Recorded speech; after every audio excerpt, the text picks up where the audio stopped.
Этот кот провел большую часть своих 10 лет на улице, и несмотря на крупные размеры и широкую массивную морду, он был на самом деле очень худым.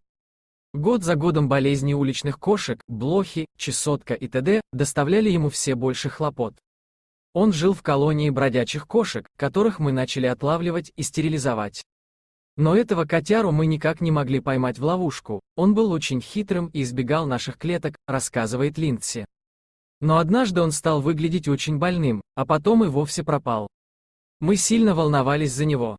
Но потом он появился и сам добровольно вошел в нашу ловушку. Казалось, что он просит нас о помощи. Линдси взяла кота под свою опеку и отправилась с ним в клинику, где его должны были стерилизовать и излечить от чесотки, блох, глистов и прочих болячек. Она дала коту кличку Мистер Бельведер или просто Мистер Би и взяла его на время лечения к себе домой. Все тело кота было покрыто шрамами от его драк с другими котами.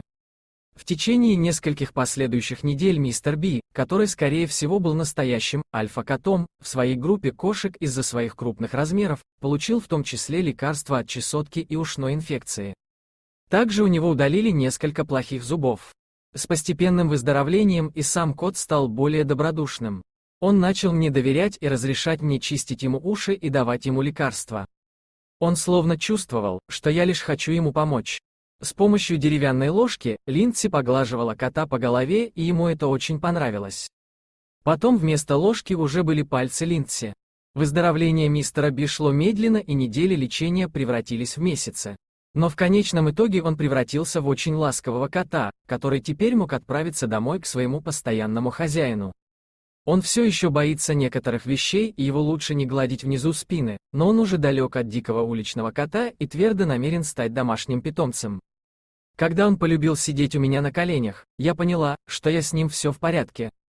По словам ветеринаров, коту не менее 10-12 лет, то есть он уже очень возрастной.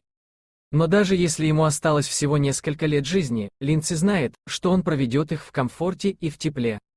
Вскоре для кота нашелся хозяин, им стала ветеринар Дженна Де Кристофара из Северной Каролины. Она увидела снимки мистера Би в интернете и сразу же влюбилась в кота. Дженна и ее муж не раз уже спасали пожилых кошек и хорошо знают, какой им нужен уход.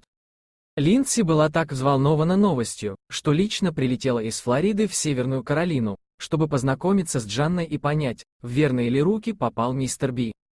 Все оказалось просто замечательным. Сейчас, по словам Дженны, они не могут представить себе жизни без этого кота. Он оказался таким милым мальчиком, и это очень уникальный кот. Он научился нам доверять и показывает свою любовь и преданность. Его борьба за жизнь удивительна.